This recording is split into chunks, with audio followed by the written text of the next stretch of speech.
Özellikle size çok teşekkür ediyorum. Bu kanalımıza, bu gazetenizde de gelip bizim bu sorunlarımızı dinlediğiniz için.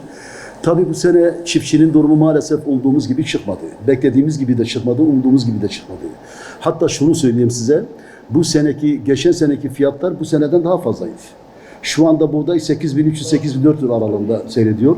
Arpa da sanıyorum 6.300-6.200 civarında seyrediyor. Yani bu fiyatlarda çiftçinin para kazanması mümkün değil. Şimdi tabii ofise bugüne kadar sabahleyin aldığımız bilgiye göre Türkiye geneli 1 milyon ton almış. Ki ofis geçen sene 13-14 milyon ton buğday aldı. Daha bu sene 1 milyon ton almış. Ofise de çiftçi tereddütten veriyor. Niye tereddütten? 40 gün parayı gecikmeli alıyor. Yani bugün teslim edersem 40 gün sonra parasını alıyor. Şimdi çiftçinin şu anda para şiddetle ihtiyacı var. Yani çiftçi parasını almasa şu anda buğdayını satsak 40 gün sonra o zaman bekletiyor, vermiyor. Şimdi bu durum böyle olunca bu sefer tüccara satmak zorunda kalıyor. Tüccarın da çiftçinin elindeki bütün bu buğdayı alma imkanı yok. Çiftçinin tek avantajı verimin iyi olmasıdır. Onun dışında hiçbir avantajı yok. Yani çiftçi bu sene buğdayında para kazanması mümkün değil, görünmüyor. Ve perişan tabii. Yani burada devletimizin, hükümetimizin hakikaten şimdi işte dünya piyasalarında 7.000 lira civarında tonu 7.000 dolar olabilir. Doğrudur. 7.000 lira ucuzdur. Bizde 8.000 küsür ama bugün dünya piyasalarında gelişmiş ülkelerde mazot bir sene neyse senede aynı fiyattır.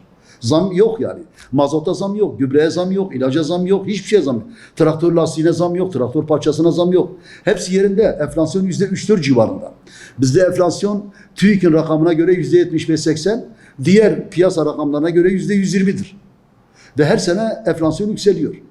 Tabii böyle olunca dünya piyasalarına bize örnek göstermelerine gerek yok. Dünya piyasaları 7.000 lira ama girdilerde bir sıkıntı yok. Yani oradaki çiftçilerin girdileri alma sıkıntısı yok. Zam gelecek zamlı olacak yok öyle bir şey. Bizde öyle. Şimdi sabahleyin ben köydeydim. Gübreye yavaş yavaş zam geliyor. Elektriğe zam geldi. Mazota da zam gelecek. Gübreye zam gelecek. İlaca zam gelecek. Traktör yedek parçasına zam gelecek. Lastiğine zam gelecek. Dolayısıyla zam.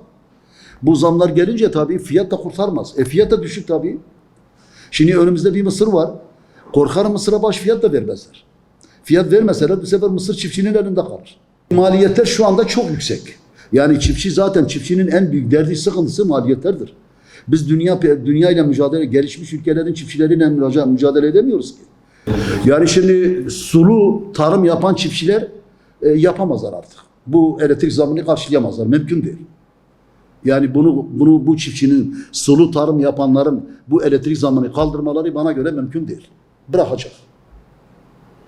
Ya şimdi tarım, yani gıda dünyada bugün önemli hale gelmiş. Gıdanın önemli olduğu bir dönemde gıdaya böyle düşmanlık yapmak hoş bir şey değil yani. Tarıma, çiftçiye, gıdaya ulaşmak artık kolay değil, çok zor olmuş. Yani ben fıstık yemeyebilirim. Ama ekmek olmasa olmaz tabii. Bugün hepimizin evinde sabah, öğlen, akşam çiftçinin bütün ürünleri oradadır. Çiftçi tarım olmasa bu 3 öğünde hiçbir şey olmaz. Yani bu sulu tarım yapan bu elektrik zammını nasıl karşılayacak mümkün değil. Zaten şimdi bundan öncekini de yapamıyor. Bundan sonra hiç yapamaz yani. 3 milyon hektar azalmış. Tarım arazisi azalmış. Adam ekmiyor. Yani ben hükümetimizin, devletimizin bu konuları gözden geçirmesini ben özellikle rica ediyorum. Yani yoksa emin olun tarım bitecek yani. Tarım bak çok kötü.